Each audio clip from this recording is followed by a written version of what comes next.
আমি ওর দিকে তাকিয়ে আছি। মেয়েটা কত নিষ্পাপ, কতটা ভালো। আমার ভালোবাসাটা বুঝতে পারেনি। হুট করে বর্ষা আমাকে বলে উঠলো, কিরে কি হলো? কি ভাবছিস? কিছু বল। কি বলবো? আশ্চর্য তো, তোকে বলতে বলেছি কে? কার্ড খুলে দেখ। দেখার কি আছে? নিশ্চয় ছেলেটা খুব ভালো, যার জন্য আপনি তাকে পছন্দ করেছেন। আপনার বিয়ে বলে কথা। তাহলে গোমরা মুখ করে আছিস কেন? কই না তো, বললাম না রাতে ঘুম হয়নি, তাই মুখটা ফ্যাকাশে হয়ে গেছে। হ্যাঁ, মুখটা ফ্যাকাশে হয়ে আছে। এই জন্যই তো বলি তাড়াতাড়ি বিয়ে করে নে, তাহলে রাতে ভালো ঘুম হবে। ওর হাসিটা ভালোই লাগে, প্রেমে পড়ে যাই বারবার দেখে আমি। কিন্তু এখন আর প্রেমে পড়ার কোনো চান্স নাই। এখন শুধু নিশ্চয়ভাবে নিরাপত্তার আড়ালে দাঁড়িয়ে থাকতে হবে আমাকে। এখন ওর প্রেমে পড়া পাপ, কারণ এখন তো বর্ষা আমার নয়, আমার হতে পারবে না কখনোই। হতে যাচ্ছে অন্য কারো। এখন অন্য একটি ছেলেকে ভালোবাসবে, তাকে বিয়ে করবে। আমি এখন তৃতীয় পক্ষ ওদের মাঝে। আমার কোনো জায়গা নেই, হতে পারেই না। কিরে বললি না যে? কি বলবো? তুই বিয়ে করবি কবে? হ্যাঁ করব। করব করব বলে তো বুড়ো হয়ে যাবি, তখন আর কপালে বউ জুটবে না, বুঝলি? এবার একটু সিরিয়াস হ লাইফটাকে নিয়ে। যতটা সিরিয়াস হয়েছিলাম তার চেয়ে বেশি ধাক্কা খেয়েছি জীবনে। এর চেয়ে বেশি হলে বাচ্চাটাই দায়ী হয়ে যাবে।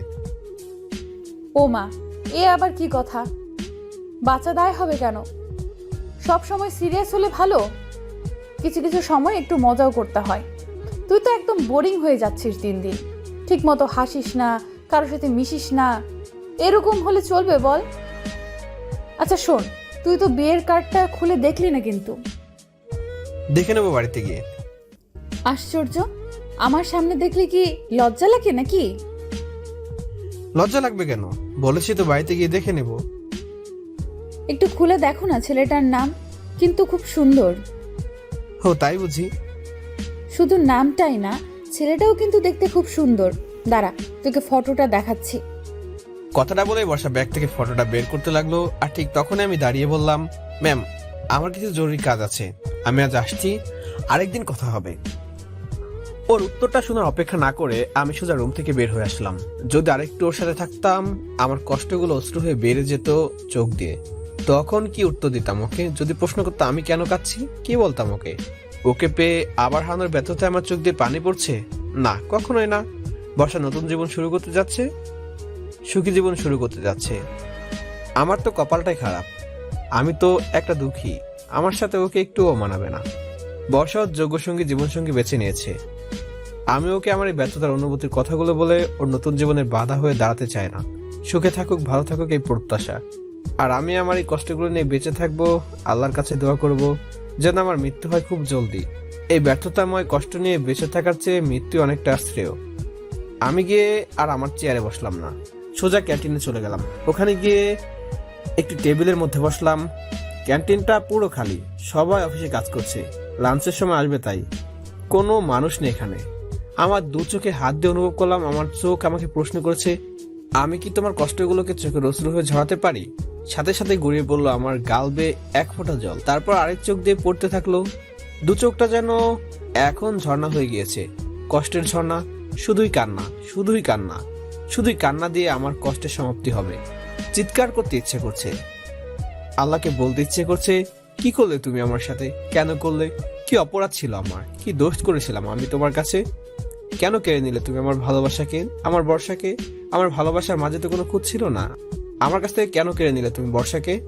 আজ নিঃস্ব করে দিলে আমায়। হে আল্লাহ, তুমি শুনতে পারছো এই হৃদয়ের কান্না? বুক ফাটা কান্নার শব্দ কি তোমার দরবারে পৌঁছায় না? তুমি কি দেখতে পাচ্ছ না আমার এই কষ্টের অশ্রুগুলো? আমার ভালোবাসা তো পবিত্র ছিল, তাহলে কেন, কেন আজ আমাকে এতটা কষ্ট ভোগ করতে হচ্ছে? তুমি আমার কাছ থেকে আমার আম্মুকে কেড়ে নিয়েছো। ওইটা ছিল আমার জন্য সবচেয়ে বড় আঘাত। ভেবেছিলাম আমার উপর থেকে তোমার রহম উঠে গিয়েছে, কিন্তু তুমি আবার বর্ষাকে আমার কাছে ফিরিয়ে দিলে। আমি তখন ভেবেছিলাম কিছুটা সুখী হব, ভেবেছিলাম তুমি আমার প্রতি সদয় হয়েছো আল্লাহ, কিন্তু আমি ভুল ছিলাম। আজ বর্ষাকে আমার কাছ থেকে কেড়ে নিয়েছো তুমি, আমাকে দিয়েছো নিঃস্ব করে, আমাকে ক্ষত বিক্ষত করে দিয়েছো, হৃদয়কে দিয়েছো ভেঙে।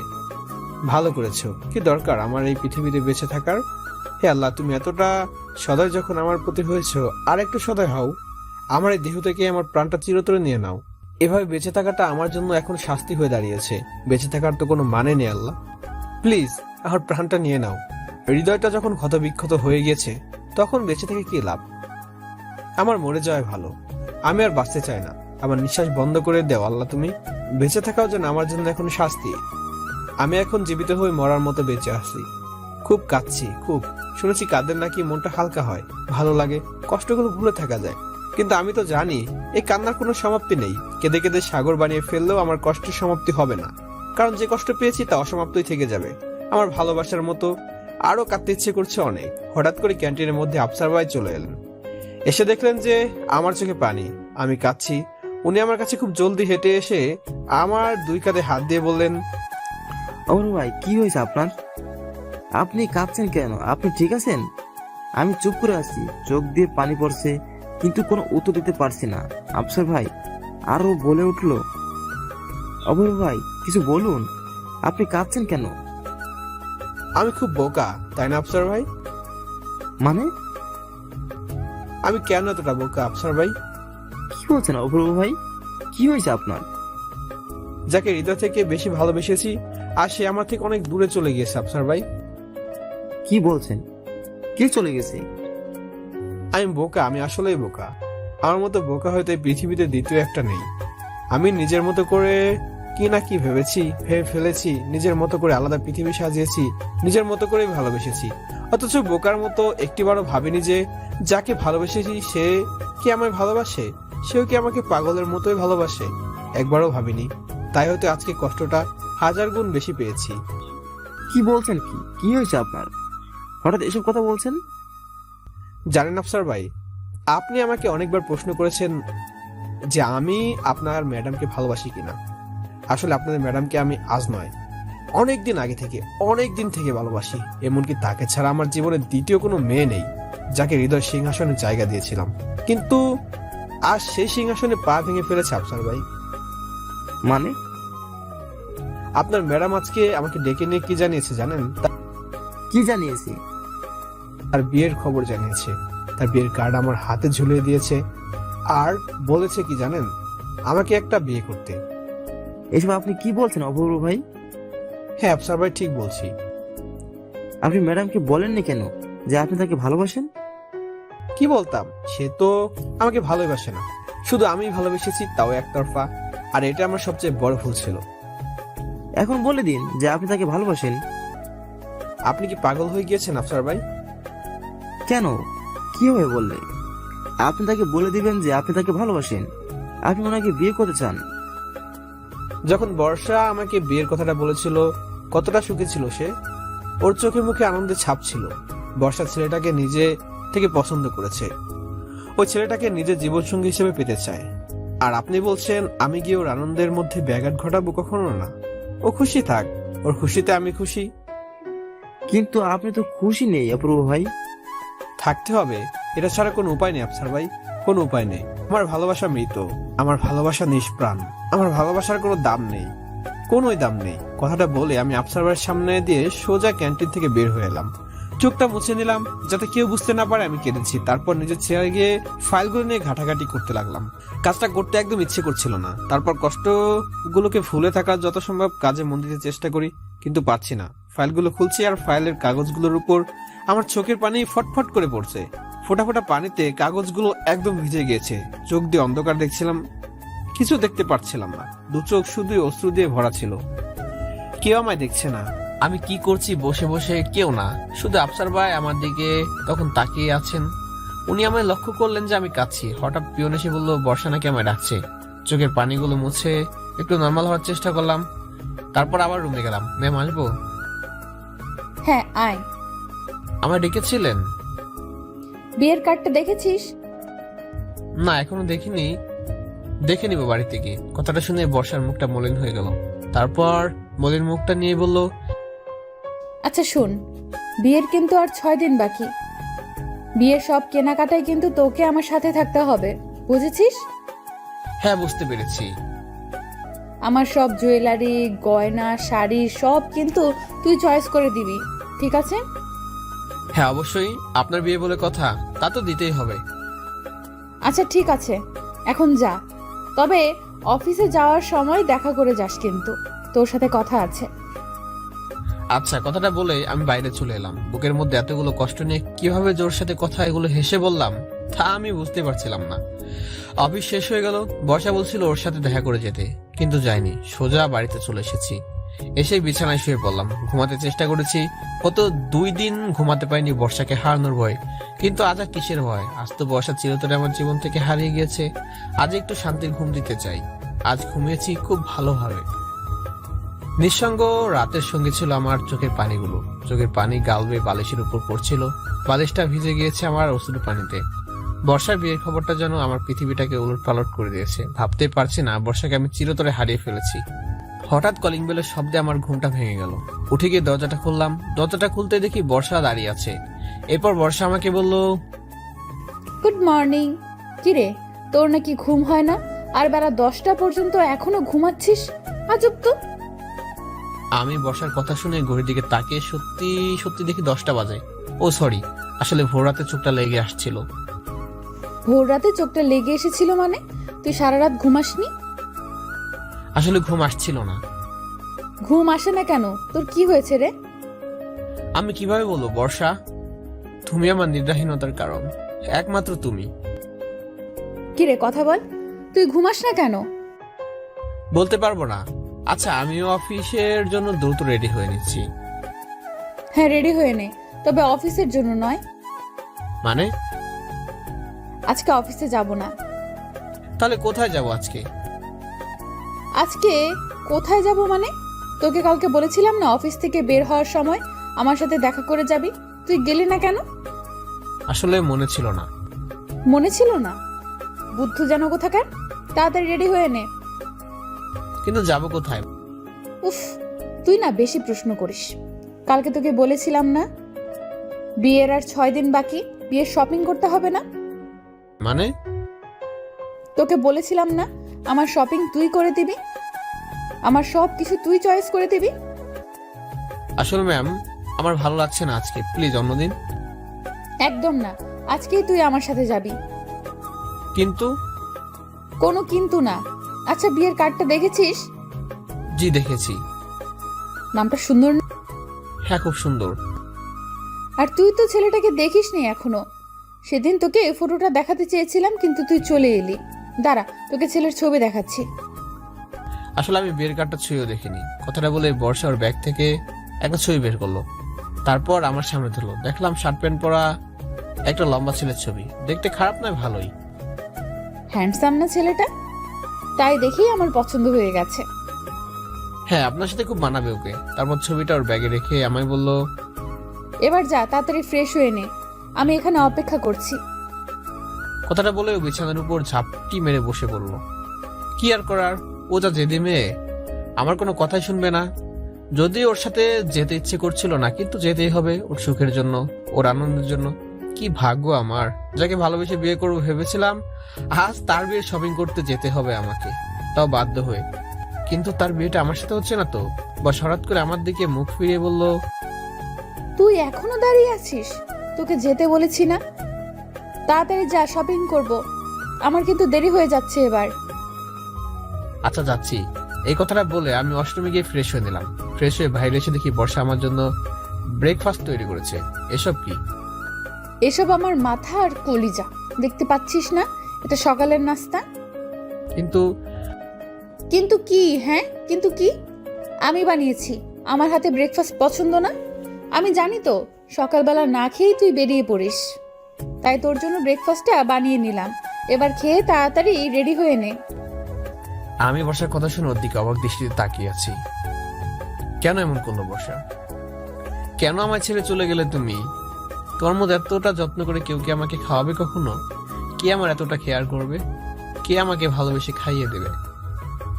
কে আমার প্রত্যেকটা পছন্দ অপছন্দের খেয়াল রাখবে? কে রাখবে বর্ষা? কেউ রাখবে না বর্ষা। তুমি কেন বুঝতে পারোনি আমার মনের কথাটা? তুমি কেন আমার ভালোবাসাকে অনুভব করতে পারোনি? আমার কষ্টগুলো কেন তুমি বুঝতে পারলে না বর্ষা? ওর সামনে দাঁড়িয়ে নিজেকে অনেকটা অসহায় লাগছে আজকে। আগে ওর বকাবকি আমার কাছে অনেক ভালো লাগতো, ওর শাসন আমার হৃদয়ে আনন্দ দিত। মনে হতো ওর চেয়ে কাছের বোধ হয় আমার জীবন আর কেউ নেই। কিন্তু এখন ওই বকাবকি আমার হৃদয়ে হতাশার সৃষ্টি করে, কালো মেঘ জমিয়ে দেয়। মনে হয় দুদিনে মরিচিকা হয়ে এসেছে বর্ষা আমার জন্য। আবার শূন্য মিশে যাবে। অনেকক্ষণ আমাকে দাঁড়িয়ে থাকতে দেখে বর্ষা বলে উঠলো, বুঝেছি, আমার ব্রেকফাস্ট তোর পছন্দ হয়নি। ঠিক আছে, ফেলে দিচ্ছি। আরে কি করছেন, রাখুন। কখন বলেছে আপনার ব্রেকফাস্ট আমার পছন্দ হয়নি? তাহলে মূর্তির মতো এতক্ষণ দাঁড়িয়ে কি সব ভাবতেছিলি? কিছু না, দাঁড়ান, মাথাটা একটু মুছে নেই। কথাটা বলেই আলনা থেকে তোয়ালে নিতে গেলাম। ঠিক তখনই কিছু একটার সাথে হাতটা লেগে একটু কেটে গেল। আর একটু আওয়াজ দিয়ে উঠলাম। কি রে, কি হলো তোর?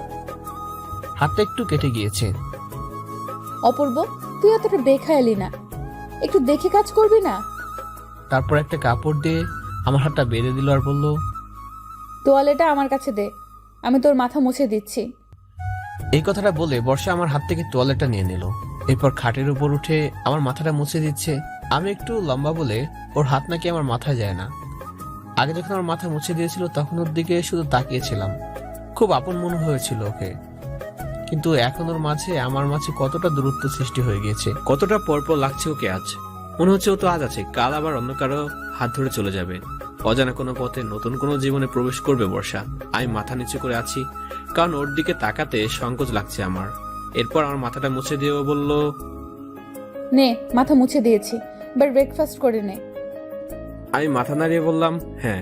বর্ষা আমাকে বলে উঠলো, মাথা নাড়াচ্ছিস কেন শুনি? কথাটা শুনে আমি ওর দিকে তাকালাম আর বললাম, মানে? মানে ওর যে হাত কেটে গেছে সেই খেয়াল আছে? সে হাত দিয়ে খাবি কিভাবে শুনি? ও, আমার তো খেয়ালই ছিল না। থাকবে কিভাবে? নিশ্চয়ই কোনো মেয়েকে পছন্দ হয়েছে, সারাদিন সারাক্ষণ সেই মেয়ের কথাই ভাবিস। ওর কথা শুনে মনটা আরো খারাপ হয়ে গেল। কে আছে আমার জীবনে তুমি ছাড়া? তোমার ছাড়া আমি আর কাউকে ভালোবেসেছি? কাউকে না। এখানে আয়, বস। তারপর আমাকে জোর করে বসিয়ে বর্ষা নিজের হাতে খাইয়ে দিল।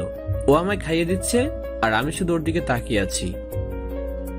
কেন আমায় এতটা মায় জড়াচ্ছ বর্ষা? যে মায়া আমি কোনোদিন কাটিয়ে উঠতে পারবো না, সে মায় আমাকে কেন জড়াচ্ছ?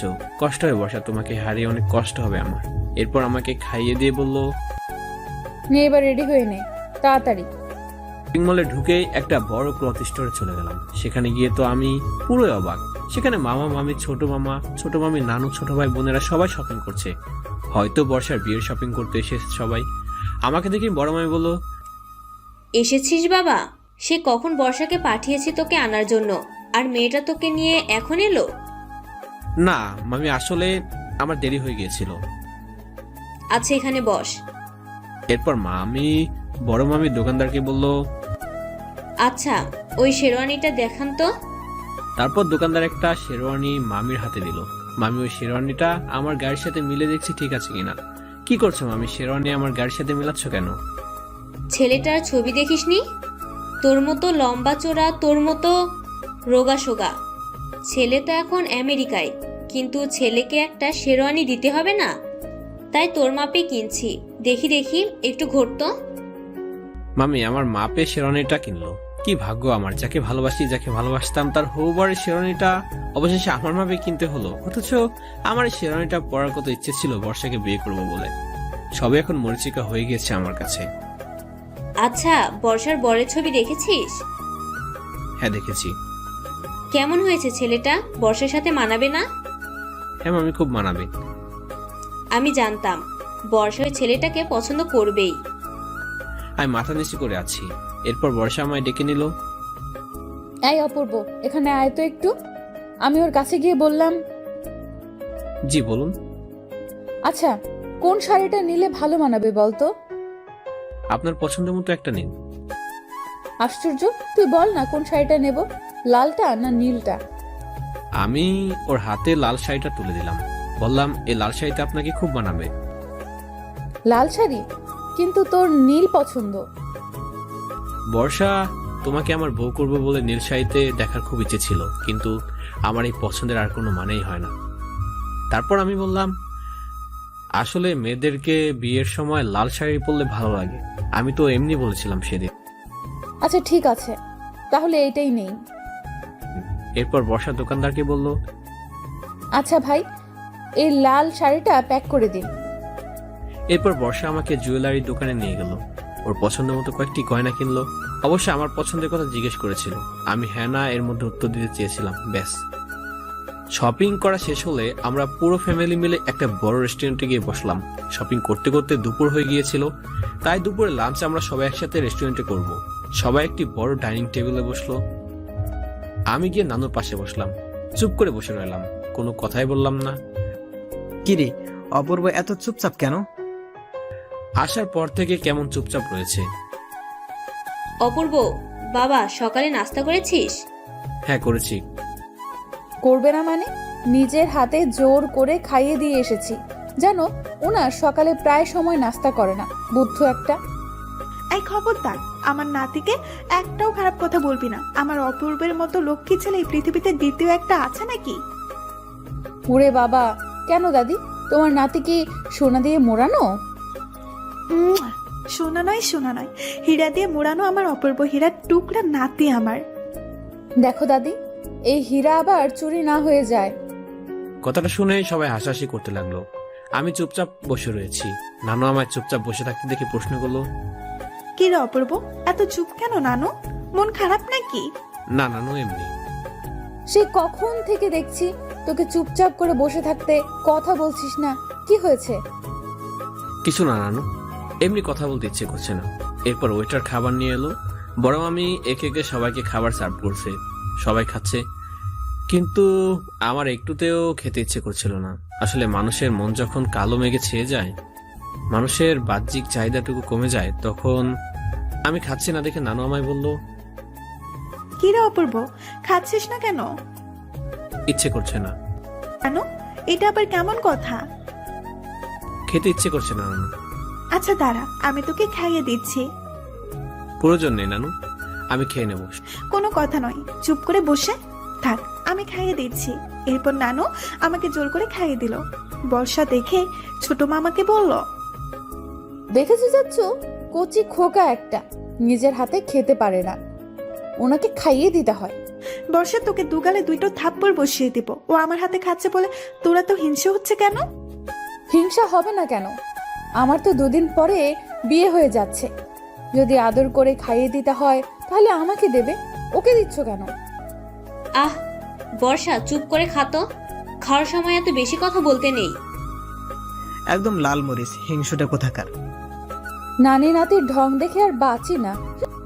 সবাই হাসতে শুরু করলো। সবাই একটা আনন্দময় পরিবেশের মধ্যে আছে বর্ষার বিয়ে উপলক্ষে, কিন্তু আমার মধ্যে যেন কোনো আনন্দই কাজ করছে না। আমার মাঝে এখন শুধু নিশ্চুপ নীরবতা। আমার ভেতরটা যেন গভীর অন্ধকারে ডুবে গিয়েছে। তিমিরে ঢাকা পড়ে গিয়েছে আমার এই জীবনের হৃদয়টা। এরপর খাওয়া শেষ করে সবাই শপিং মল থেকে বের হয়ে এলাম। আমি নানু এবার আচ্ছা নানু, আমি এবার আসি। কোথায় যাচ্ছিস? নানু, বাড়িতে যাব। আশ্চর্য, একদম না, এখন আমাদের সাথে যাবি। কোথায় যাব? কোথায় যাবি মানে? বাড়িতে বিয়ের কত কাজ আছে বলতো। না নানু, আরেকদিন, আজ ভালো লাগছে না। নানু আমাকে অনেক জোর করেছে তাদের সাথে বাড়িতে যেতে, কিন্তু আমি নানুকে অনেক কষ্ট করে বুঝে অবশেষে চলে এলাম। আমার এই হতাশাগ্রস্ত মুহূর্ত আর এই ব্যর্থ হৃদয়টা নিয়ে দেখতে দেখতে 4 দিন পার করে দিলাম। আজ বর্ষার গায়ে হলুদ, সকাল থেকে আমাকে ফোন করেছে ও বাড়িতে যেতে, কিন্তু যাকে ভালোবাসি সে অন্য কারো হয়ে যাচ্ছে। তার গায়ে হলুদ আমি কিভাবে দেই, কিভাবে হৃদয়কে সামলাবো সেটা আমি বুঝতে পারছি না। অনেক চিন্তা করলাম কোথাও চলে যাব কিনা, কিন্তু এভাবে কোথাও চলে গেলে নিজের কষ্ট থেকে তো আর দূরে পালাতে পারবো না। নিজের কষ্টগুলো তো আমার কাছেই থাকবে, সে তো আর কোথাও যাবে না। তাই কোথাও চলে গিয়ে কোনো লাভ নেই। তাছাড়া নানু, মামা, মামি ওনারা কি ভাববেন? এখন দুপুর 3টা বাজে, সে সকাল থেকে আমাকে শুধু ফোন করে যাচ্ছে, আমি কেন যাচ্ছি না। কিন্তু আমার না যাবার কারণটা কেউ বুঝতে চাইলো না, বুঝতে পারছেও না। হঠাৎ করে কলিং বেল বেজে উঠলো। আমি বিছানা থেকে উঠে গিয়ে দরজা খুললাম। খুলতেই বিস্মিত হলাম, বাড়িওয়ালার মেয়ে ফিজা এসেছে। আসসালামু আলাইকুম মিস্টার অপূর্ব, কেমন আছেন? জি ভালো আছি, আপনি কেমন আছেন? ভালো। কি ব্যাপার, আপনার চোখ মুখ কেমন যেন লাগছে? এমন কিছু না, আসেন ভিতরে আসেন। না, আজ আর আসবো না, একদম সময় নেই। আসলে সিঙ্গাপুর যাচ্ছি আমি আর আমার হাজবেন্ড হানিমুনে, তো ভাবলাম আব্বু আম্মুর সাথে একটু দেখা করে যাই। আপনার হাজবেন্ড কেমন আছে? জি ভালো। আপনি যেভাবে আমাদেরকে সাহায্য করেছেন তা ভুলার নয়। জানি না এই ঋণ কিভাবে শোধ করব। আরে এটা কোনো ব্যাপার না, এটা তো আমার মানবিক দায়িত্ব ছিল। যাই হোক, আজ তাহলে আসি, আবার দেখা হবে। জি অবশ্যই। কথাটা বলে ফিজা চলে গেল। আমি আমার দরজা লাগিয়ে বিছানায় মাথা দিয়ে দিলাম। ভালো লাগছে না কোনো কিছু, খুব কান্না পাচ্ছে, হৃদয় ভেঙে গিয়েছে আমার। কি করব কিছুই বুঝতে পারছি না। আমি কি স্বপ্ন দেখছি নাকি বাস্তব? বর্ষা কি সত্যি আমার জীবন থেকে চলে যাচ্ছে? ভাবতে পারছি না, আর ভাবতে পারছি না। আমার হৃদয় এখন মরুভূমিতে পরিণত হয়েছে। এসব কথা ভাবতে ভাবতেই চোখের কোণে পানি চলে এলো, চোখ বেয়ে অশ্রু ঝরতে লাগলো। কেউ দেখছে না আমার এই কষ্টগুলো, দেখারও কেউ নেই। হঠাৎ করে ফোন বেজে উঠলো। জানি ও বাড়ি থেকে কেউ ফোন করেছে। ফোনটা হাতে নিয়ে দেখে নানু কল দিয়েছে। রিসিভ করতে বকাবকি শুরু করে দিল। তোর কোনো সাধারণ জ্ঞান বলতে কিছু আছে? সেই সকাল থেকে তোকে বলছি এখানে আসতে, অথচ বিকেল 3টা গড়িয়ে পড়লো, এখনো আসলে না তুই। কোথায় তুই? এই তো নানু, যাচ্ছি এখনই। কি আসছিস এখনই? তাড়াতাড়ি আয় নানু, এখানে সবাই অপেক্ষা করছে তোর জন্য। হ্যাঁ নানু, এখনই আসছি। ফোনটা কেটে দিয়ে চোখের পানিগুলো মুছে নিলাম হাত দিয়ে। তারপর কাপড় চোপড়গুলো চেঞ্জ করে নিয়ে বাড়ির উদ্দেশ্যে রওনা দিলাম। বাড়ির সামনে নামতে দেখলাম খুব সুন্দর করে সাজানো হয়েছে বাড়িটা। তবে নানুর বাড়িতে নয়, আম্মুর বাড়িতে, মানে আমার বাড়িতে সাজানো হয়েছে। বাড়ির ভিতরে ঢুকতে ছোট মামা আমায় দেখে বকাবকি শুরু করে দিল। কোথায় ছিলি তুই এতক্ষণ? তোকে সকাল থেকে ফোন করতে করতে আমার ফোনের 12টা বাজিয়ে ফেলেছি। দেখ, আমার ফোন এখন কথা বলছে না, সব তোর কারণে। দে এখন একটা ফোন কিনে। ছোট মামা আগে থেকে একটু রসিক স্বভাবের, সবসময় মজা করতে পছন্দ করে। আমি একটু হেসে বললাম, মামা এখন তোমার মজা করতে ইচ্ছে করছে? আরে তুই তো একটা বেকুব, বিয়ে বাড়িতে মজা করবো না তো কি হাত পা ছাড়িয়ে কাঁদবো নাকি? পাগল, যা ভিতরে যা, ভাইজান তোকে খুঁজছে, গেলেই বকা খাবি। যা টেলে সামলা। তারপর বাড়ির ভিতরে ঢুকলাম। বাড়ির ভিতরে ঢুকে দেখি বড় মামি, ছোট মামি, নানু এবং ছোট বোনেরা কাঁচা হলুদ বাটছে এবং আরো অনেক কিছু গায়ে হলুদের জন্য যা প্রয়োজন আর কি, ওসব গোছগাছ করছে। কিছু বয়স্ক মহিলারা সুরে সুরে গায়ে হলুদের গানও গাইছে দেখছি। গায়ে হলুদের অনুষ্ঠানে তেমন কোনো মানুষকে আমন্ত্রণ করা হয়নি, খুব কম লোকজন। অফিসের কর্মচারী এবং নিকট আত্মীয় স্বজন ছাড়া আউটসাইডের কাউকে ইনভাইট করা হয়নি। তবে পুরো বাড়িটা মানুষের হাসাহাসি আর আনন্দে মুখরিত হয়ে আছে। বিয়ে বাড়ি বলে কথা। হঠাৎ নানু আমায় দেখে বলে উঠলো, কি রে, এখন সময় হলো আসতে? তোকে সেই সকাল থেকে তলব করছি, তোর কোনো পাত্তাই নেই। সত্যি তোর কোনো কাণ্ডজ্ঞান নেই, একদম দায়িত্বহীন হয়ে গেছিস তুই।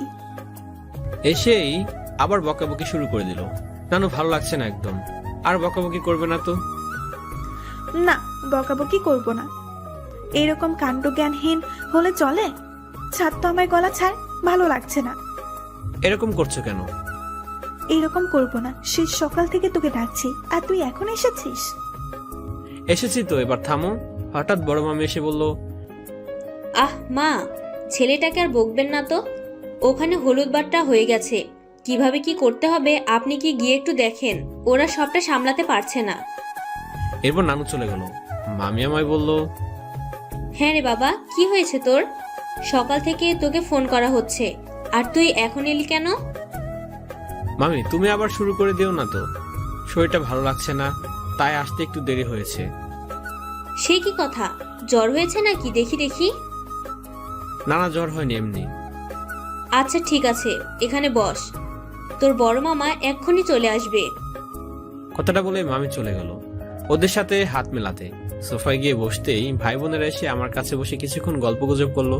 তারপর তারাও চলে গেল। আমি একাই বসে আছি, একটুও ভালো লাগছে না, বড্ড মন খারাপ। তার উপরে এখানে এসে আরো খারাপ লাগছে, যেন কেউ একাকিত্বের বোঝা আমার মাথায় জোর করে চাপিয়ে দিয়েছে। মনের ভেতর শুধু অশান্তি তোলপাড় শুরু হয়েছে। কিছুক্ষণ পর বড় মামা এসে আমার সামনে দাঁড় হলেন। চেহারা দেখে বুঝতে পারছি বকা খাওয়া নিশ্চিত। যার আগে মানুষ তিনি। কি ব্যাপারটা কি? তোকে সেই সকাল থেকে ফোন দেওয়া হচ্ছে আর তোর এখন আসার সময় হলো? না, আসলে আমার শরীরটা ভালো লাগছিল না, তাই শুয়েছিলাম। শরীর তো ভালো লাগবেই না, ঠিক মতো খাস না, ঘুমাস না, শরীরটা ভালো লাগবে কি করে বল? তা সকাল পর্যন্ত খেয়েছিস কিছু, নাকি রোজা রেখেছিস এই পর্যন্ত? না মামা, খেয়েছি। জি। আচ্ছা, কিছুক্ষণ পর বর্ষার গায়ে হলুদের অনুষ্ঠান শুরু হবে, কোথাও যাস না কিন্তু, বোঝা গেছে? মামা কথাটা বলে মামা চলে গেল। সবাই খুব ব্যস্ত, ছোট মামা আর বড় মামা চলে গেলেন কালকে বিয়ের অনুষ্ঠানের প্রস্তুতি গ্রহণ করতে, আর মামিরা তো ব্যস্তই। কিছুক্ষণ পর দেখলাম মিস ফাইজা খুব সুন্দরভাবে সাজুগুজু করে এলেন। আমাকে দেখেই বললেন, হ্যালো মিস্টার অপূর্ব, কখন এলেন? জি এখন এসেছি। তো আপনি একা কেন? আফসার ভাই কোথায়? আপনি তো আশ্চর্য রকমের প্রশ্ন করছেন। মিস্টার আফসার কোথায় সেটা আমি কি করে বলবো? তাও ঠিক। তা মিস্টার অপূর্ব, আজকে আপনার কথা বলার স্টাইল, মনোভাব একটু অন্যরকম লাগছে। ব্যাপার কি? মনটা খারাপ? না, মন খারাপ হতে যাবে কেন? সত্যি বলছেন তো? মিথ্যা বলার কি আছে, সত্যি বলছি। আমার কাছে কিছু লুকাচ্ছেন নাকি? আশ্চর্য, আপনার কাছে কি লুকাবো আমি? আমি কিন্তু সবই শুনেছি। মিস্টার আফসার আমাকে সব বলেছেন। কথাটা শুনে আমি মিস ফাইজার দিকে তাকালাম। কি বলবো মিস্টার ফাইজা আপনাকে? কি বলেছে মিস্টার আফসার আপনাকে?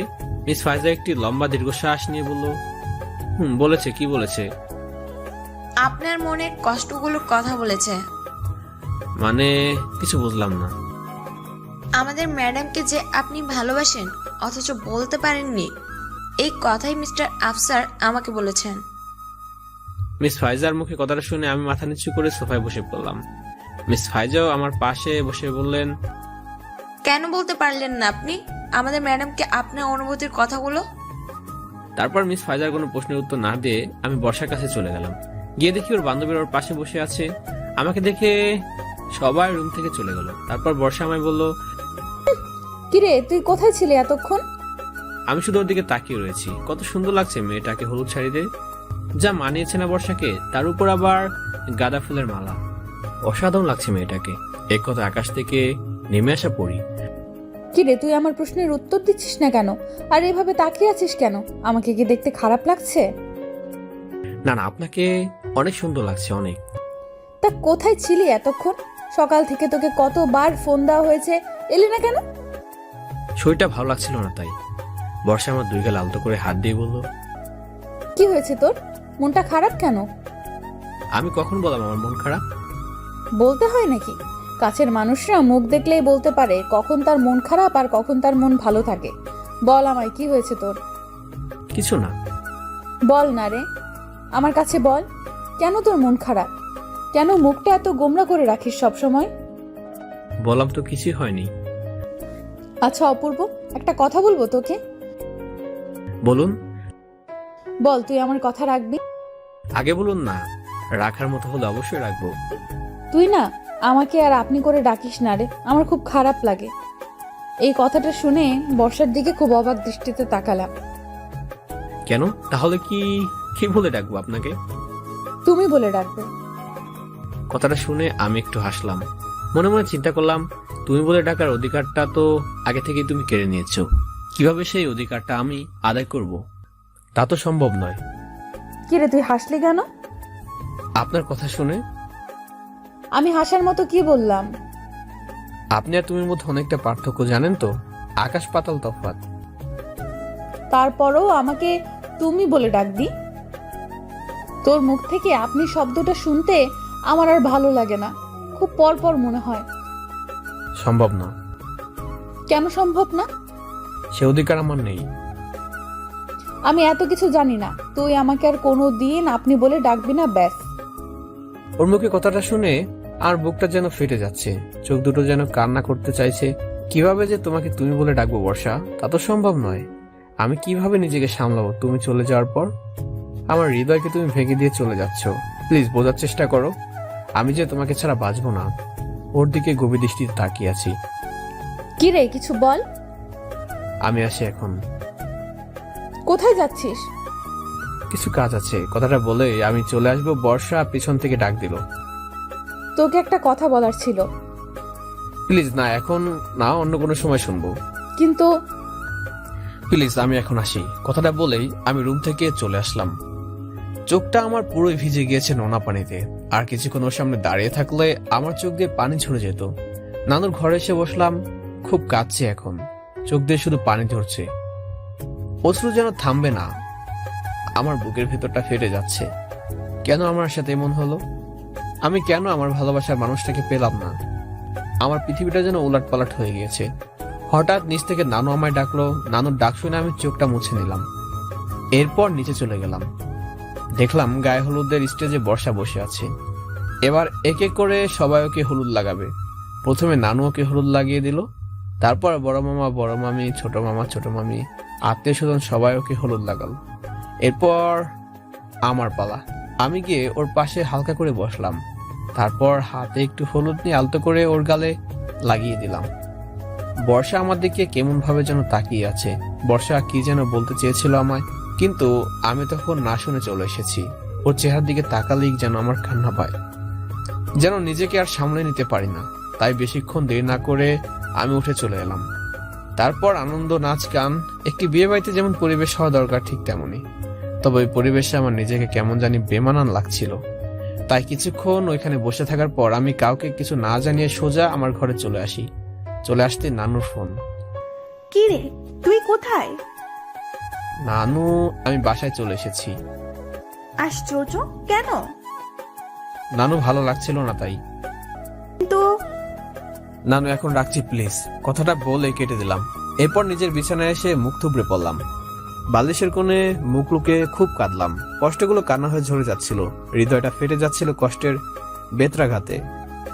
আঘাতে আঘাতে আজ আমি এতটাই আহত হয়েছি যে এই ক্ষত কাউকে দেখানোই যাবে না। নিয়তি আমাকে হারিয়ে দিল আমার এই ভালোবাসার কাছে। আমি হেরে গেলাম। সারা রাত ঘুমাইনি, শুধুই কেঁদেছি। এতই কেঁদেছি যে চোখ দুটো অন্ধকার দেখছিলাম।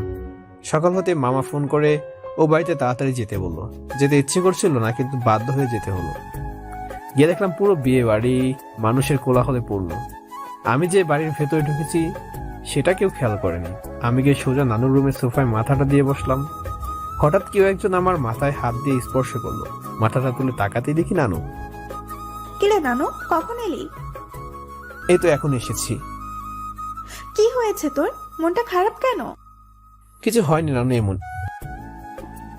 আজ কদিন যাবৎ লক্ষ্য করছি তুই কেমন যেন মনমরা হয়ে গেছিস। কি হয়েছে তোর? আমায় বল, কিছু হয়েছে নানু? না, কিছু হয়নি, তুমি অযথা টেনশন নিও না তো। হলো, আমায় বল নানু। বললাম তো কিছু হয়নি। বর্ষা কোথায়? ওকে, ওর বান্ধবীরা সাজাচ্ছে। ও আচ্ছা, বর্ষার বর কখন আসবে? এই তো সময় হয়ে গেছে, এখনই চলে আসবে। হঠাৎ করে নিচ থেকে আওয়াজ এলো, বর এসেছে, বর এসেছে। ওই দেখ, বলতে না বলতে চলে এসেছে। নে নে, তাড়াতাড়ি নিচে আয়, এখানে বসে থাকিস না। কথাটা বলে নানু নিচে চলে গেল। বর্ষার বরকে দেখার জন্য আমিও নিচে চলে আসলাম। তবে বর্ষার বর বেশে যাকে দেখলাম তাকে দেখে আমার পায়ের নিচে থেকে মাটি সরে যাচ্ছিল। এ কেমন বিশ্বাসঘাতক আমার সাথে। আমি কাকে দেখছি নিজের চোখকে বিশ্বাস করতে পারছিলাম না। আমি কল্পনাও করতে পারছি না এমন পরিস্থিতির মুখোমুখি হতে হবে আমাকে। আফসার ভাই এইমাত্র বর বেশে যে ভিতরে ঢুকলো, সে আর কেউ না, আফসার ভাই। আফসার ভাই দাঁড়িয়ে আছে আমার সামনে। আমি ভুল দেখছি? আমি কি স্বপ্ন দেখছি? নিজেকে বিশ্বাস করতেই পারছি না। কি হচ্ছে এখানে?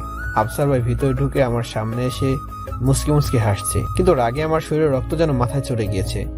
নিজেকে কন্ট্রোল করে আফসার ভাইকে প্রশ্ন করলাম, আপনি এই বেশে? এসবের মানে কি? এখানে তো বর্ষার বরের আসার কথা ছিল। আপনি এখানে বর বেশে কি করছেন? কেন, বর্ষাকে বিয়ে করতে এসেছি। নিজের রাগকে আর কন্ট্রোল করতে পারলাম না। সঙ্গে সঙ্গে সবার সামনে আফসার ভাই কলারটা ধরে ফেললাম আর চিৎকার করে বলতে লাগলাম, আফসার ভাই, ওই মুখে বর্ষার নাম উচ্চারণ করবেন না। বিশ্বাসঘাতক বেঈমান। আপনি এতটা নীচ, এতটা জঘন্য। আমার সাথে বিশ্বাসঘাতকতা করে এখন বর্ষাকে বিয়ে করতে এসেছেন। তার মানে বর্ষা আপনাকে পছন্দ করত, আপনাকে বিয়ে করতে চেয়েছিল, কিন্তু আপনি আমাকে বলেননি। কেন করলেন আমার সাথে এমনটা? বলুন কেন করলেন? আরে রবর ভাই, কি করছেন কি? ছাড়ুন না, ছাড়বো না। আগে বলুন কেন করলেন আমার সাথে এমন প্রতারণা? পিছন থেকে কাপুরুষের মতো আঘাত করে আমার সাথে কেন এমন জঘন্য কাজ করলেন বলেন? এই কথাটা বলে খুব জোরে ধাক্কা দিয়ে আফসার ভাইয়ের কলারটা ছেড়ে দিলাম। বাড়ি ভর্তি লোকজন সবাই শুধু আমার দিকে চেয়েছিল। হঠাৎ বড় মামা এসে খুব রেগে আমাকে বলল, অপূর্ব, কি করছিস? কি এসব?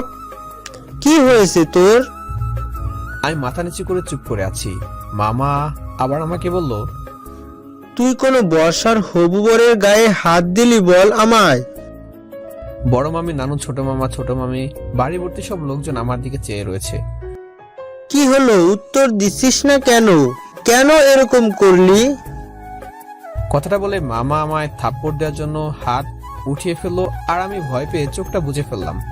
10 সেকেন্ড চোখ বোঝার পর যখন দেখলাম আমার গালে থাপ্পড় পড়লো না, তখন চোখ মেলে দেখলাম যে মামা মুচকি মুচকি হাসছে, সে সাথে আফসার ভাই ও নানু মামি সকলেই। আমি তো ব্যাপারটা বুঝতেই পারলাম না। হঠাৎ মামা আমার দু গালে হাত দিয়ে বলল, তুই কি ভেবেছিলি মামা সবসময় রাগ করে? মামা বদমেজাজি? মামা তোর ইচ্ছা অনিচ্ছার কোনো খেয়াল রাখে না, তাই না? তুই মামার বড় আপার একমাত্র ছেলে, আমাদের সকলের প্রিয়, তোর মনে কি করে কষ্ট দিব বাবা? তারপর মামা আমার কপালে আলতো করে একটা চুমু দিয়ে বলল, বর্ষার সাথে ওই ছেলেটার বিয়ে নয়, তোর বিয়ে হচ্ছে, বুঝলি? কথাটা শুনে আমি যে কি বলবো, আমি বলার ভাষা হারিয়ে ফেলেছিলাম। আমি কি এখনো ঘুমিয়ে আছি? আমি কি স্বপ্ন দেখছি, নাকি আমার কান ভুল শুনছে? সেটাই তো বুঝতে পারছি না। তারপর আমার হাতে আলতো করে একটা চিমটি কেটে যখন ব্যথা অনুভব করলাম, তখন আসলে বুঝতে পারলাম যে আমি তো বাস্তবে, কিন্তু কিভাবে কি হলো কিছুই তো বুঝতে পারছি না। মামার দিকে প্রশ্নবোধক ভাবে তাকিয়ে বললাম, কি বলছো কি মামা? বর্ষার সাথে আমার বিয়ে হচ্ছে? কেন, কিছু ভুল শুনলি নাকি? কিন্তু কিভাবে কিছুই তো বুঝতে পারছি না। তারপর মামি আমার সামনে এসে আমার কপালে একটা চুমু দিয়ে বলল, তুই কি মনে করেছিস অপূর্ব, তোর আনন্দ খুশির কোনো খেয়াল আমি রাখবো না? তোকে আমি বলেছিলাম না যে আমি তোর মায়ের মতো? মা কি কখনো সন্তানের মনের কথা বুঝতে পারে না বল? আমার মেয়ের একমাত্র সন্তান তুই, আর তোর ইচ্ছা অনিচ্ছার কোনো খেয়াল রাখবো না ভেবেছিস? আমার প্রাণ, আমার অপূর্ব, তোর খুশিটাই আমাদের কাছে সবচেয়ে বেশি, নানু। আরে সবাই ছেলেটাকে চুমু দিয়ে ছেলেটার চেহারাটা নষ্ট করে দিচ্ছে দেখি। সরো সরো সরো। কিরে, শক্ট খেয়েছিস? আরামসে চেপে যা, চাপ নেওয়ার কোনো দরকার নেই। বর্ষার সাথে তোর বিয়ে হচ্ছে এবং এটাই ফাইনাল। এখনো কোনো ডাউট আছে নাকি? কিন্তু মামা, বর্ষার সাথে যে আমেরিকা থেকে আসা ছেলেটার বিয়ে হওয়ার কথা ছিল। আরে ওইসব সাজানো অভিমান করে তোকে বলেছি, তোকে কষ্ট দেওয়ার জন্য। তোকে নাকি অফিসে বিয়ের কার্ড দিয়েছিল, কিন্তু তুই নাকি কার্ডটা খুলেই দেখিসনি, তাই অভিমান করে তোকে সব সাজিয়ে গুছিয়ে বলেছিল। আর আমাদেরকেও বারণ করেছিল তোকে যেন কথাটা না বলি। জানিস তো বর্ষা যা রাগী মেয়ে, ওর কথা না শুনলে কি মহাপ্রলয় বাঁধিয়ে দিতে পারে, সেটা তো জানিস। তাই আমরাও কিছু বলিনি। কিন্তু আফসার ভাই এখানে বর্ষে যে কেন আসলো? আফসার ছেলেটাকে তো বর্ষা বলেছিল যাতে বর্ষে যে আসে তোকে সারপ্রাইজ দেওয়ার জন্য, কিন্তু সারপ্রাইজ পাওয়ার বদলে তুই যে এতটা রেগে যাবি কে জানতো বল? রেগে গিয়ে ছেলেটার সাথে এত খারাপ ব্যবহার করলি, কাজটা কি ঠিক করেছিস বল? ছোট মামার মুখে কথাগুলো শুনে আমি আফসার ভাইয়ের কাছে গেলাম, গিয়ে ওনার 2 হাত ধরে বললাম, আফসার ভাই প্লিজ আমাকে ক্ষমা করে দিন। আমি মাথা গরম করে আপনার সাথে যে ব্যবহার করেছি জানি সেটা ক্ষমার অযোগ্য, তারপরে ছোট ভাই হিসেবে ক্ষমা করে দিন প্লিজ। আরে অপূর্ব ভাই, এত চাপ নিয়েন না তো। যাই হোক, আপনার ভালোবাসা সার্থক হতে চলেছে, সেই সার্থক ভালোবাসার বলে হিসেবে আমি না হয় আর একটু খেয়াল করে দিলাম। ওনার কথা শুনে আমি হেসে দিলাম। উনি আমাকে বলে উঠলো, হয়েছে, আর হাসতে হবে না। আপনার জন্য শেরওয়ানিটা পরে এসেছিলাম মিয়া, আর আপনি কলা ধরে দিলেন তো শেরওয়ানিটা নষ্ট করে। আই এম সরি, প্লিজ ক্ষমা করে দিন, আসলে বুঝতে পারিনি। আমি বলেছি না, বাদ দেন তো এসব, নিন শেরওয়ানিটা পরে নিন। তারপর আফসার ভাই নিজের গা থেকে শেরওয়ানিটা খুলে আমাকে পরিয়ে দিল। মিস ফাইজা আমাকে দেখে বলল, বাহ, কি অসাধারণ মানিয়েছে আপনাকে মিস্টার অপূর্ব, একদম বাংলা ছবির নায়কের মতো, সুপার। আর শেরওয়ানিটা যখন আমি পরেছিলাম তখন আমাকে কেমন লাগছিল মিস ফাইজা? আফসার ভাই মিস ফাইজার চোখের দিকে তাকিয়ে একটা প্রশ্ন করলো। মিস ফাইজা একটু লজ্জা পেয়ে বলল, লাগছিল কোন রকম। আরে বাবা, মিস্টার অপূর্ব বাংলা ছবি নায়ক, এটা কেমন রে ইনসাফি? তাহলে কি শুনতে চান আপনি? এমন কিছু বলো না যা হৃদয় ছুঁয়ে যাবে। হৃদয়কে কন্ট্রোলে রাখুন মিস্টার আফসার, না হলে কাচের মতো ভেঙে যাবে। হৃদয় তো আপনার মিস ফাইজা, যদি গড়তে চান আপনি গড়বেন, ভাঙলেও আপনি। মিস ফাইজা কথাটা শুনে একটু লজ্জা পেয়ে চলে গেলেন ওখান থেকে। এরপর আফসার ভাই বলে উঠলো, আরে কাজী, কাজী কই? কাজী কোনো পাত্তাই নাই দেখি। বর এখানে রেডি হয়ে বসে আছে আর কাজী ঘুরে ঘুরে বনে বনে। সত্যি তো, কাজী সাহেব কোথায়?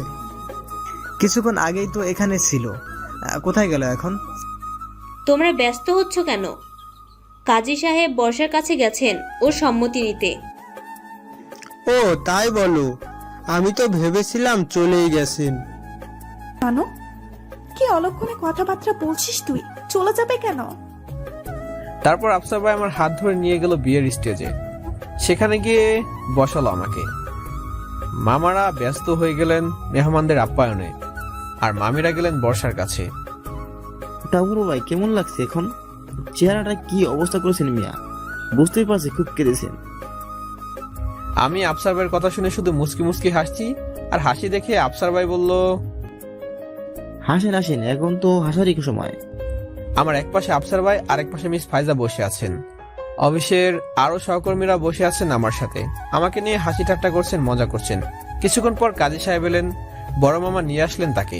এসে আমাকে বললেন, নাও তো বাবা, এখানে একটা সই দাও। আমি দেখলাম যেখানে আমি সই দেব তার পাশেই বসার সিগনেচার। তারপর ব্যাপারটা খুব উত্তেজনায় লাগছিল আমার কাছে। তারপর আমি সই দিলাম।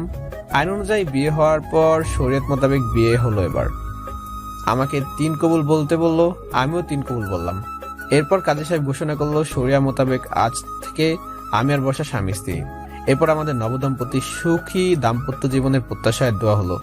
আমি লক্ষ্য করলাম দোয়ার সময় আফসার ভাই মিস ফাইজার চোখে চোখে কথা বলেছে, আবার মাঝে মধ্যে জোর করে আমিন বলে উঠেছে। সবটাই মিস ফাইজাকে উদ্দেশ্য করে বোঝাতেই পারছি মিস ফাইজার সাথে ওনার ঘনিষ্ঠতা এবার বাড়বে। এরপর দোয়া শেষ হলো। দোয়া শেষ করে সবার খাওয়ার ব্যবস্থা করা হলো। আমার সামনে আস্ত একটা মুরগি দেওয়া হলো। অবশ্য সেই মুরগি আমি একা খাইনি, আফসার ভাই, মিস ফাইজা এবং অফিসের অন্যান্য সহকর্মীরাই মিলে খেয়েছি। খাওয়া শেষ করে সবাই একসাথে বসে গল্প করছি, কিন্তু একটি বাড়ির জন্য বর্ষাকে দেখলাম না। ও বাড়ির ভেতরেই রয়ে গেল, ওকে বাহিরে আনেনি। ওকে দেখার জন্য মনটা ছটফট করছে, নিজেকে আর সামলাতে পারছিলাম না, শুধু একটি পলক দেখার জন্য। আফসার ভাই আমার ব্যাপারটা বুঝতে বলল, আরে মিয়া এত তাড়াহুড়া কিসের? আস্তে আস্তে, মাত্র তো বিয়েটা হলো, এখনো বাসা করে যাওয়ার জন্য সাপোর্ট করছেন? আফসার ভাই কি যে বলেন, খুশি কুকার সবই বুঝি। একটি বারের জন্য ম্যাডামকে দেখেননি এখানে আসার পর থেকে, এখন ভাবছেন বিয়ে হয়ে গেছে, বউকে এখনো দেখছি না, মনটা ছটফট করছে, তাই না? বুঝি সবই বুঝি। যাবেন, একটু অপেক্ষা করেন, একটু পরে আপনাকে বাসার ঘরে সিংহ দরজায় নিয়ে যাব। তখন যত খুশি বউর সাথে গল্প করবেন, আপনাকে কেউ ডিস্টার্ব করবে না। যত সময় যাচ্ছে বর্ষাকে দেখার ইচ্ছে যেন আমার প্রবলভাবে বাড়ছে। রাত হওয়ার সাথে সাথে আস্তে আস্তে বাড়ি থেকে মেহমান চলে গেলেন। সত্যি তো আর সইছে না আমার বর্ষাকে একটিবার দেখার জন্য। মনটা যেন চাতক পাখির মতো ছটফট করছে। রাত প্রায় 11টা। আমি বসে আছি শুধু আফসার ভাই, মিস ফাইজা, অফিসের সহকর্মীদের সাথে। যত সময় যাচ্ছে আমি খুব অস্বস্তিতে পড়ে যাচ্ছি ওদের মাঝে। ওদের কাছে আমার থাকতে ইচ্ছে করছে না, শুধু বর্ষাকে দেখবো বলে। আফসার ভাই শুধু আমাকে একটু খোঁচা মেরে বলল, আরে আমাদের অপূর্বের অবস্থা দেখেন, যেন খাঁচায় বন্দি পাখিটা মুক্ত হওয়ার জন্য ছটফট করছে। আপনি একটু চুপ করবেন মিস্টার আফসার? আপনি বুঝবেন কিভাবে ভালোবাসার যন্ত্রণা কি হয়? না বুঝলে বুঝিয়ে দিন না, বোঝার জন্যই তো অপেক্ষা করছি। ইস, আমার বয়েই গেছে আপনাকে বুঝিয়ে দিতে। তাদের কথা নিয়ে সবাই হাসাহাসি করছে। এরপর নানু এসে বলল, এই তোমরা কি করছো? তোমরা বসে থেকো না। বর্ষাকে বাসর ঘরে দিয়ে এসেছি, তোমরা মেহমেদকে বাসর ঘরে দিয়ে এসো। কথাটা বলে নানু চলে গেল। ওঠেন, আপনার অপেক্ষার প্রহর গুণা এবার শেষ, আজ ছটফট করতে হবে না। এরপর আমাকে নিয়ে যাওয়া হলো আমার ঘরে। মানে বিয়েটা তো আমার আম্মুর বাড়িতে হয়েছে, মানে আমার বাড়িতে। যে ঘরে আমি ছোটবেলা থেকে ছিলাম, যে ঘরে পড়াশোনা করেছি এবং যে ঘর থেকে একদিন চলে গিয়েছিলাম, সেই ঘরে আমার রুমে বাসর ঘর সাজানো হয়েছে। আমাকে দরজার সামনে এনে আটকে দিল আফসার ভাই। আরে দাঁড়ান, কোথায় যাচ্ছেন? মানে প্রথমবার বাসা ঘরে যাচ্ছেন, বড় ভাইয়ের কাছ থেকে একটু টিপস নেবেন না? মানে কি মিস্টার আফসার, আপনি এর আগে আর কতবার বাসর করেছেন শুনি? তো আস্তাগফিরুল্লাহ, কি সব বলছেন? কি সব বলছি? আপনি মিস্টার অপূর্বকে টিপস দিতে যাবেন কেন? আপনার কি এর আগে কোনো অভিজ্ঞতা আছে নাকি বাসর করার? কি যে বলছেন মিস ফাইজা? চুপ, একদম চুপ। সরেন, মিস্টার অপূর্বকে যেতে দিন। আচ্ছা ঠিক আছে, আপনারা যান, আমি আসছি। তারপর মিস ফাইজা এবং বাকিরা সবাই চলে গেল। এবার আপনি ভিতরে যেতে পারেন স্যার। তারপর আমি যে ভিতরে ঢুকতে যাব তখনই আফসার ভাই আমার হাত ধরে টেনে বলল, অপূর্ব ভাই, বাসর রাতে বিড়ালটা মাইরে ফেলেন, বুঝেছেন? কি বলছেন আফসার ভাই? ওই দেখো কিসব বলছে, মানে বাসর রাতে বিড়াল না মারলে সকালবেলা উঠে দেখবেন ম্যাও ম্যাও করতেছে, তখন কিন্তু সারা জীবনও সেই ম্যাও ম্যাও থামবে না। তাই বলতেছি বাসর রাতে বিড়ালটা মাইরে ফেলেন। আপনি তো আমাকে যেতে দিবেন। ওরে বাবা রে, স্যারের দেখি আর ধৈর্য মানছে না। ঠিক আছে, যান যান যান, গেলেই বুঝতে পারবেন। কথাটা বলে আফসার ভাই চলে গেলেন। তারপর আমি দরজাটা খুলে ভিতরে ঢুকলাম। ঢুকে দেখলাম আমার ঘর খুব সুন্দর ফুল দিয়ে সাজানো হয়েছে। তা কি বলবো। তারপর আমি লক্ষ্য করলাম আমার বিছানার উপর সুন্দর ডানাকাটা নীল পরে বসে আছে। হ্যাঁ, আমার বর্ষা বসে আছে নীল শাড়ি পরে। কিন্তু বর্ষাকে তো আমি লাল শাড়ি কিনতে বলেছিলাম এবং আমার সামনে লাল শাড়ি কিনেছিল। হয়তো এই লাল শাড়ির ভেতরে নীল শাড়িটা কিনেছিল। আমি হাঁটি হাঁটি পা পা করে বর্ষার পাশে গিয়ে বসলাম। একটু কাশির আওয়াজ দিলাম। বর্ষা একটু নড়চড়ে বসলো। তারপর আমি সাহস করে ওকে বললাম, ভালো আছেন? তারপর ও লেডি অফিসারের মতো করে ঘুমটা তুললো। ভালো থাকবো না কেন? ভালো থাকার জন্যই তো এত সব করলাম। ও মাই গড, ঘুমটাটা তোলার পর ওকে যেন আরো সুন্দর লাগছে, যাকে পরীর সাথে তুলনা করলে খুব কম হয়। নজর কাড়া সৌন্দর্য, চোখ ফেরাতেই পাচ্ছি না। এই কি দেখছিস সেভাবে? আমি লজ্জায় মাথা নিচু করে বললাম, কিছু না। সকালে খেয়েছিস কিছু? বাসরাতে কি এসব বলবেন? কি বলবো স্যারকে শুনি? জানি তো সকালে কিছু খাসনি, মন মরা হয়েছিলি, মন খারাপ করেছিলি। আমার মন খারাপের কারণটা কি আপনি জানেন না? জানি তো, এই জন্যই তো আমার বাবুটাকে কষ্ট দিতে চাইনি। কষ্ট দেননি বলেছেন? এই 6 দিনে কতটা কষ্ট পেয়েছি জানেন আপনি? একটা থাপ্পড়ের সাথে গালের 32টা দাঁত ফেলে দেব। কে বলেছিল তোকে কষ্ট পেতে? কষ্ট দেবার বলছেন? কে বলেছিল কষ্ট পেতে? বুদ্ধ একটা, তুই সেই বুদ্ধটাই রয়ে গেলি। কি বোকামি করেছি আমি? তোকে সেদিন অফিসে আমি বিয়ের কার্ডটা দিয়েছিলাম না, তোকে কতবার বলেছি বিয়ের কার্ডটা খুলে দেখতে? দেখেছিস একবারও? বুক ভরা শুধু অভিমান, তাই না? এত অভিমান নিয়ে থাকিস কিভাবে তুই? অভিমানটা তার সাথে করে যায় যাকে মানুষ ভালোবাসে। জানিস, সেদিন অফিসে তোকে খুব জড়িয়ে ধরতে ইচ্ছে করছিল, কিন্তু তুই কার্ডটা খুলে একবার দেখলিও না। বুদ্ধ একটা। আজ ইচ্ছে করছে না জড়িয়ে ধরতে? আমার বইয়ে গেছে তোকে জড়িয়ে ধরতে। আজ ইচ্ছে করছে না জড়িয়ে ধরতে। কথাটা বলে বর্ষা আমার দিকে কিছুক্ষণ তাকিয়ে রইলো। আমি ওর চোখের দিকে তাকিয়ে রইলাম। তারপর হঠাৎ করে ও আমায় জাপটে ধরলো, আমিও জড়িয়ে ধরলাম, আপন করে নিলাম এই বুকের মাঝে। বর্ষাকে পাওয়ার জন্য আমার জীবনে সবচেয়ে বড় প্রাপ্তি ছিল। কিছুক্ষণ এভাবে জড়িয়ে ধরে রইলাম ওকে। তারপর লক্ষ্য করলাম বর্ষা বোধহয় কাঁদছে। আমি ওকে ছাইড়ে দেখলাম সত্যি সত্যি কাঁদছে। আপনি কাঁদছেন কেন? বর্ষা কিছুক্ষণ আমার দিকে তাকিয়ে থেকে আমার চোখে একটা চুমু দিয়ে বলল, খুব কষ্ট হয়েছে না রে তোর? খুব কষ্ট পেয়েছিস তাই না? I am really sorry, I am really very sorry রে। প্লিজ আমায় ক্ষমা করে দে। কষ্ট পেয়েছিলাম আপনাকে হারানোর ভয়ে। বিশ্বাস কর, গায়ে হলুদের দিন তোর খুব কষ্ট হচ্ছে দেখে আমি বলতে চেয়েছিলাম সত্যিটা, কিন্তু তুই শুনতেই চাইছিলি না, চলে গেলি। কি করতাম বলেন?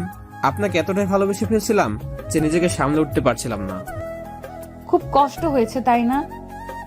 এখন আর নেই, আপনাকে বুকে পেয়ে কষ্টগুলো শূন্য উড়ে গিয়েছে। সত্যি? সত্যি। তারপর আমার গলাটা খুব শক্ত করে জড়িয়ে ধরল বর্ষা। আর কখনো তোকে কষ্ট দেব না রে, প্রমিস।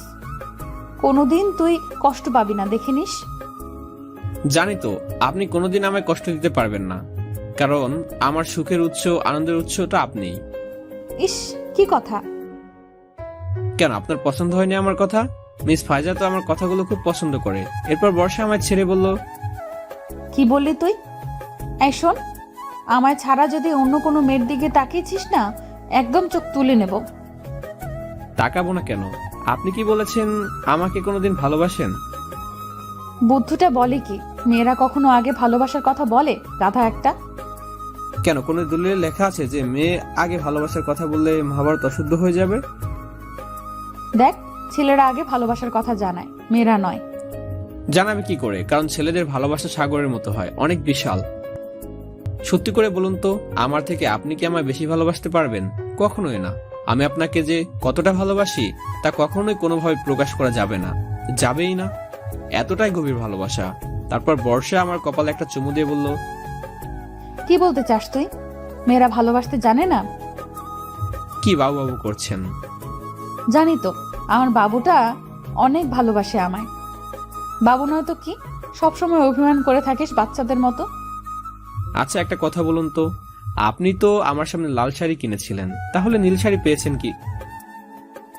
তুই চলে যাওয়ার পর আমি শাড়িটা চেঞ্জ করে নিই। কেমন লাগছে আমায়? কিভাবে প্রকাশ করব বলে, আপনাকে এতটাই সুন্দর লাগছে যে ভাষা হারিয়ে ফেলছি আমি। কেন, তো সাহিত্য দিয়ে প্রকাশ কর। তারপর আমি ওর গালে আলতো করে একটা হাত দিয়ে বললাম, আমি এই হৃদয়কে তোমার জন্য শূন্য রেখেছি শুধু তুমি আসবে বলে। তোমার হাসি মাখা মুখটি আমার হাসির যেন একমাত্র কারণ, একমাত্র উৎস। তোমার কোমল স্পর্শ আমার হৃদয় আনন্দের বন্যা তুলে এনে দেয়। হে প্রিয়তমা, তোমার মুখটি দেখে আমি ভুলে যাই পৃথিবীর সকল কষ্ট বেদনা। এই হৃদয় প্রশান্তি পায় তোমার উপস্থিতিতে। আমার এই মন প্রশান্তি খুঁজে বেড়ায় তোমার মাঝে। তোমার মাঝে খুঁজে পায় আমার বিবেচনা ভালোবাসা। তোমার মাঝে খুঁজে পায় আমার চিরচেনা ভালোবাসা। হে অপরিচিত, আজ তুমি আপনের চেয়েও আপন। এই হৃদয় তোমারই আধিপত্য, তোমারই রাজত্ব। তোমার কাছ থেকে পাওয়া ভালোবাসাটুকু আমার বেঁচে থাকার প্রেরণা। মরে যাব সেদিন, শেষ করে দেব নিজেকে, যেদিন অবহেলা করবে আমায় আর ভালোবাসবে না আমায়। যদি কেউ প্রশ্ন করে আমায় কোনোদিন, হে প্রিয়তমা, আমার কাছে তোমার গুরুত্ব কতটুকু, আমি তাকে বলবো, আত্মা ছাড়া যেমন দেহ বাঁচে না, ঠিক তেমনি তোমার গুরুত্ব আমার কাছে ততটুকুই। তুমি আমার আত্মার সাথে মিশে গিয়েছো আমার হৃদয়ের মাঝে, তাই তোমায় ছাড়া এই জীবন মূল্যহীন। কোনো দাম নেই জীবনের তুমি ছাড়া। কখনো ছেড়ে যেও না আমায়। এই হৃদয় কি সামলাতে পারবো না, হৃদয়কে সামলাতে পারবো না তুমি ছাড়া। যদি যেতে হয় কোনোদিন, নিজে হাতে আমাকে হত্যা করে যেও হে মায়াবিনী। বেঁচে থাকার শান্তি দিয়ে যেও না হে প্রিয়তমা। তুমি আমার সবচেয়ে কাছের, সবচেয়ে প্রিয়, আমার প্রথম এবং শেষ ভালোবাসা। আমার প্রেম তুমি বর্ষা, বড্ড ভালোবাসি তোমায়, বড্ড বেশি। আমার সাহিত্য শুনে বর্ষার চোখ দিয়ে পানি পড়ছিল। আঙুল দিয়ে ওর চোখের পানিগুলো মুছে দিয়ে আমি বললাম, আপনি কাঁদছেন? এত বেশি ভালোবাসিস আমায়? বললাম না, আমার ভালোবাসার বস্তু প্রকাশ কোনোভাবেই করা যাবে না, এতটাই গভীর। বর্ষার কপালে একটা চুমু দিয়ে তারপর বর্ষা আমাকে আবার জড়িয়ে ধরলো। আমি ওকে জড়িয়ে ধরেছি। এত কষ্টের পর, এত হতাশার পর ওকে কাছে পেয়েছি, সহজে ছাড়বই না। আচ্ছা একটা কথা বলবো? বল। আপনার সাথে দেখা হওয়ার পরই আমার পছন্দ অপছন্দের সবগুলো কথা আপনি জানতেন। আমার প্রিয় খাবার কি, আমার প্রিয় পোশাক, আরো কত কিছু কিভাবে জানলেন? আম্মু বলেছিল আপনাকে? না, ফুপু আমাকে বলেনি। আচ্ছা আরেকটা প্রশ্ন করি, আমি যে আপনাকে ভালোবাসি আপনি কিভাবে বুঝতে পারলেন সেটা? কে বলেছে আপনাকে? তারপর আমায় ছেড়ে দিয়ে বলল, 1 মিনিট, একটা সারপ্রাইজ আছে তোর জন্য। সারপ্রাইজ? তারপর বর্ষা বিছানা থেকে উঠে গিয়ে ড্রয়ার থেকে একটা কিছু বের করে আমায় দিল। এই নে তোর জন্য একটা গিফট। কিসের গিফট এটা? খুলেই দেখ না, শুধু প্রশ্ন করে। তারপর আমি গিফটটি করলাম, কিন্তু খুলে যা দেখলাম তা দেখে আমার মাথা থেকে যেন ধোঁয়া বেরোচ্ছিল। আমার সেই ডায়েরিটা, যে ডায়েরিটা চুরি হয়ে গিয়েছিল। আমি ওকে বললাম, এ কি, এটা তো আমার ডায়েরি, আপনি পেলেন কোথায়? বর্ষা আমার দিকে তাকিয়ে মুচকি মুচকি হাসছে। বুঝতে পারছি তার মানে আপনি আমার ডায়েরিটা চুরি করেছিলেন। করেছি, আমার বরেরটা করেছি। তোর কি? আপনি যে একটা চুন্নি সেটা তো আগে জানতাম না। এই চুন্নি কি? চোর, আপনি একটা চোর। একদম না, ডায়েরিটা নিলে তোর মনের কথাগুলো জানতাম কিভাবে বল? তুই তো কিছু বলতে চাস না, সব সময় মুখ গোমড়া করে থাকিস। তাই তো বলি, এত ঘন ঘন পায়েস খাওয়ানোর মানে কি? কি বললি? বেশ করেছি, নিয়েছি। তাই বলে আমার ব্যক্তিগত জিনিস না বলে হাত দিবেন? তোর ব্যক্তিগত জিনিস কি রে? আজ থেকে তোর সবকিছু আমার, তুইও আমার। উফ, লাগছে তো। লাগুক। কি করছেন কি? ব্যথা পাচ্ছি তো। এটা তোর শাস্তি। শাস্তি কিসের? এটা আমাকে প্রপোজ না করার শাস্তি। বর্ষার কথা শুনে বাসার ঘরে সাজানো ফুলগুলো থেকে একটা ফুল গোলাপ ছিঁড়ে নিলাম। তারপর ওর হাত দুটো আলতো করে ওকে দাঁড় করালাম। হাঁটু গেড়ে বসে বললাম, মাথা নিচু করে ফুলটা ওর দিকে বাড়িয়ে দিলাম। আমি তোমাকে ভালোবাসি বর্ষা, তোমাকে অনেক ভালোবাসি। তুমি কি হবে আমার ভালোবাসার মানুষটি? তুমি কি হবে আমার শূন্য বুকটা ভরিয়ে দেওয়ার একজন? তুমি কি হবে আমার গভীর রাতে চাঁদ দেখার সঙ্গী? তুমি কি হবে আমার এই শূন্য কাঁধে মাথা রাখার ভালোবাসার মানুষটি? এরপর বর্ষা আমার মাথাটা উঠিয়ে আমার গালে একটা চুমু দিয়ে বলল, সত্যি রে, আমি তোকে তোর থেকে বেশি ভালোবাসতে পারবো না। আমার জীবন সার্থক তোর মতো ভালোবাসার মানুষ পেয়ে। আর আমি সার্থক আপনাকে পেয়ে। এই, একটু আগে না তুমি করে বললি, এখন আবার আপনি করে বলছিস কেন? আপনি আমাকে তুই করে বলছেন কেন? আমি আপনার স্বামী না? স্বামীকে তুই করে ডাকতে নেই। ইস, এসেছে আমার স্বামী রে। তুই তো একটা বাচ্চা, তোকে আমি তুই করেই বলবো। তাহলে আপনাকে আমি আপনি ছাড়া কিছু বলতে পারবো না, আপনি করেই বলবো। বর্ষাকে কাছে টেনে খুব জোরে জড়িয়ে ধরে বর্ষা আমার বুকে ওর বুক লুকে মুচকি মুচকি আসছে। আমি যেন ওকে বুকে পেয়ে জীবনে সুখ খুঁজে পেয়েছি। এই শোন। হ্যাঁ বলুন। বাইরে খুব সুন্দর চাঁদ উঠেছে, দেখবি? রাত কটা বাজে দেখেছেন? ঘুমাবেন না?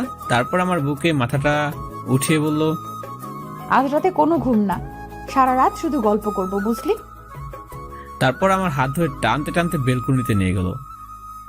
আমার রুমের সামনে বেলকুনিতে একটি দোলনা ছিল। 6 বছর আগে আম্মু কিনে দিয়েছিল দোলনাটি আমার জন্য। গিয়ে সেই দোলনাতে বসলাম। বর্ষা আমার কাঁধে মাথা দিয়ে বসলো। দুজনের মাঝে এক ভালোবাসাময় নীরবতা। বর্ষা, কিছু বলবেন না? খুব ভালোবাসি তোকে, অনেক বেশি। আমার থেকে বেশি কিন্তু নয়। জানি তো, কিন্তু তারপরও খুব ভালোবেসেছি তোকে। ভালোবেসে যাব তোকে আমৃত্যু, শেষ নিঃশ্বাস পর্যন্ত। আপনাকেও। জানেন, আম্মুকে আজ খুব মনে পড়ছে। আম্মু যদি বেঁচে থাকতো খুব খুশি হতো এই দিনটায়। হয়তো এই শূন্যতাটা কখনো পূরণ করতে পারবো না, কিন্তু দেখে নিস, তোকে আর কোনো দিন কষ্ট পেতে দেব না। তোর চোখ দিয়ে আর এক ফোঁটাও পানি ঝরতে দেব না আমি। তোকে এত ভালোবাসবো, সমস্ত কষ্টগুলো ধুয়ে মুছে যাবে, দেখিস। প্রমিস রইল। ওর কথা শুনে ওর কপালে একটা চুমু দিয়ে বললাম, আমাকে পেয়েছি, আমার আর কোনো কষ্ট নেই, কোনো দুঃখ নেই। এরপর ও আমার জড়িয়ে ধরলো। সারা রাত দুজনে চাঁদ দেখলাম আর গল্প করলাম। এভাবে শেষ হলো আমাদের কষ্টের সমাপ্তি। বর্ষাকে পেয়ে শুরু হলো আমার জীবনের নতুন ভালোবাসার অধ্যায়। সকলের কাছে দোয়া চাই যেন বাস্তব জীবনে বর্ষাকে নিয়ে সুখী হতে পারি। সো দর্শক বন্ধুরা, আজকের এই গল্পটি আপনাদের কাছে কেমন লেগেছে নিচে কমেন্ট করে জানিয়ে দিবেন। আর হ্যাঁ, পরবর্তীতে কেমন গল্প শুনতে চান সেটিও কমেন্ট করে জানাতে পারবেন না। সো ভালো থাকবেন, সুস্থ থাকবেন এবং আমাদের চ্যানেলটি অবশ্যই সাবস্ক্রাইব করবেন। ধন্যবাদ।